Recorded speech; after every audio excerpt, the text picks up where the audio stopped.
21 अगस्त 2025 ये वो तारीख है जब 27 साला निक्की भाटी की एक वीडियो वायरल हुई। एक ऐसी वीडियो जिसमें वो जिंदा जल रही थीं। कुछ ही घंटों बाद उनकी मौत हो गई। इस एक वाक़े ने पूरे मुल्क को हिलाकर रख दिया था, लेकिन ये कहानी इतनी सीधी नहीं है जितनी बाज़ाहिर नज़र आती है। तो फिर असल में हुआ क्या था? क्या ये एक बेरहमाना कत्ल था? क्या ये एक मायूसकुन खुदकुशी थी? या फिर ये कोई ऐसा मंसूबा था जो बहुत ही खौफनाक तरीके से गलत हो गया? इस सवाल का जवाब ना एक ऐसी कहानी में छुपा है जिसके दो रुख हैं और एक बहुत गहरा राज। जो सच्चाई सबको नजर आ रही थी वो असल कहानी का सिर्फ एक छोटा सा हिस्सा था। चलें इस कहानी को बिल्कुल शुरू से देखते हैं। पहला हिस्सा, पसे मंजर। एक हौसलामंद जिंदगी और एक बेहद परेशान हाल शादी। एक तरफ तो थी निक्की भाटी जो अपनी बहन के साथ एक मेकअप स्टूडियो चला रही थी और तकरीबन 50,000 रुपए महीना कमा रही थीं। उनकी पूरी तवज्जो अपने बेटे और अपने कारोबार पर थी। और दूसरी तरफ थे उनके शौहर विपिन भाटी जो बेरोजगार थे, किराए की आमदनी पर गुजारा करते थे और जिनके दूसरी औरतों से ताल्लुकात थे।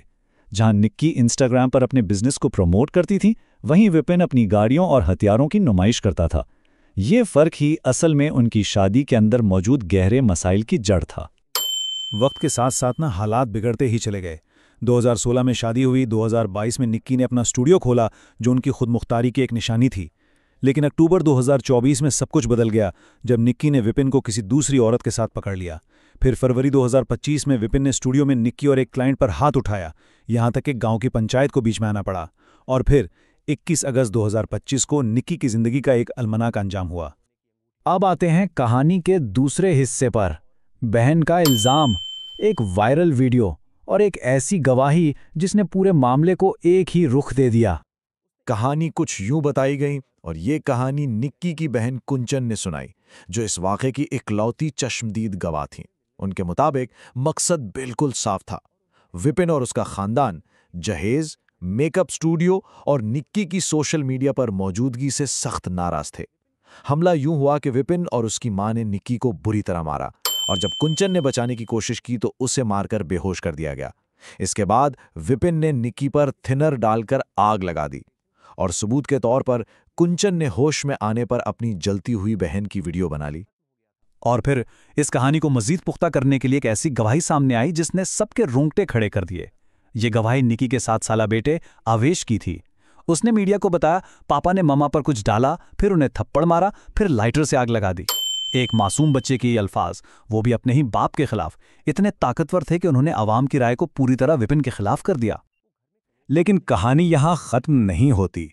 अब बढ़ते हैं तीसरे हिस्से की तरफ, शौहर का दिफा। और ये वो लम्हा है जहां से ये सीधी सादी कहानी उलझना शुरू होती है। मगर सोचने की बात यह है कि क्या हो अगर केस का सबसे अहम सबूत, वो वीडियो और वो गवाहियां वैसी ना हो जैसी वो नजर आ रही हैं।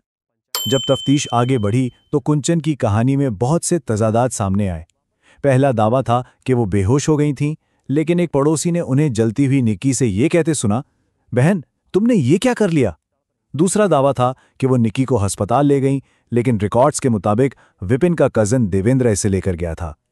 सबसे बड़ा तजाद ये था कि हॉस्पिटल के फॉर्म में मुबैना तौर पर निक्की के अपने बयान पर वाक़े की वजह गैस सिलेंडर का धमाका लिखी गई थी। और सबसे अहम बात, सीसीटीवी फुटेज ने दिखाया कि वाक़े के समय विपिन गली में बाहर मौजूद था। तो फिर विपिन का क्या कहना था? उसका मौक़िफ़ बहुत सीधा था। वो बाहर था, उसने शोर सुना और जब वो अंदर भागा तो निक्की पहले से ही आग की लपेट में थी और सीसीटीवी फुटेज भी यही दिखा रही थी। और अब इस केस का वो मोड़ जिसने सब कुछ उलट कर रख दिया। चौथा हिस्सा, खानदान का छुपा हुआ राज। एक ऐसा इंकशाफ जो इल्जाम लगाने वालों के अपने ही घर से सामने आया। याद है, इस पूरे केस की बुनियाद जहेज के लिए तशद्दुद के इल्जाम पर रखी गई थी। खैर, पता ये चला कि निक्की के अपने खानदान का भी एक राज था और इस राज ने पूरे मामले को एक बिल्कुल ही नई रोशनी में दिखा दिया। ये सारा मामला इस एक रकम के गिर्द घूमता है, 35 लाख रुपए। ये वो रकम थी जिसके बारे में कहा गया था कि विपिन का खानदान जहेज में मांग रहा था। लेकिन 35 लाख की असल कहानी तो कुछ और ही निकली। निक्की के अपने सगे भाई रोहित पायला पर उसकी बीवी मीनाक्षी ने जहेज के लिए तशद्दुद का इल्जाम लगाया था। मीनाक्षी के मुताबिक पायला खानदान, जिसमें निक्की और किंचन भी शामिल थीं, सालों से उस पर जुल्म कर रहे थे। जब मीनाक्षी को घर से निकाल दिया गया तो गांव की पंचायत ने फैसला दिया कि पायला खानदान उसे 35 लाख रुपए देगा। और जानते हैं इस अदायगी की गारंटी किसने दी थी? विपिन के वालिद ने। यानी ये 35 लाख वो रकम नहीं थी जो विपिन का खानदान मांग रहा था, बल्कि ये वो रकम थी जो निक्की के खानदान पर अपनी ही बहू का कर्ज था। इस एक इंकशाफ में सब कुछ बदल कर रख दिया। अवाम की हमदर्दियां भी बदल गईं। जैसा कि एक तबसरे में कहा गया, उन्होंने अपनी बहू के साथ वही गुनाह किए जिनका इल्जाम वो दूसरों पर लगा रहे थे। कुछ लोग इसे मुकाफाते अमल कहते हैं। तो अब हम कहाँ खड़े हैं? सच क्या है? शायद इसका जवाब राख में ही कहीं दफन है। ये कहानी का आखिरी हिस्सा है, जब कोई भी कहानी सुनाने वाला काबिल एतबार ना रहे। ये केस अपने पीछे बहुत से ऐसे सवालात छोड़ गया है जिनका जवाब शायद कभी ना मिले, जैसे कि कुंचन ने अपनी बहन को बचाने की बजाय वीडियो क्यों बनाई? निक्की का फोन, जो एक बहुत अहम सबूत था, आखिर कहाँ गया? पुलिस की तफ्तीश सिर्फ एक ही कहानी पर क्यों मरकूज रही? क्या निक्की ने सिलेंडर धमाके का झूठ बोला था या यही सच था? और क्या ये सब शौहर के खानदान को डराने का एक मंसूबा था जो बुरी तरह से नाकाम हो गया? आखिर में हमारे सामने क्या बचता है? दो खानदान, एक अलमनाक मौत और इल्जामात का एक अजीब अक्स, जहां दोनों ही फरीक अपनी बहुओं के साथ बदसलूकी के एक जैसे इल्जामात में घिरे नजर आते हैं।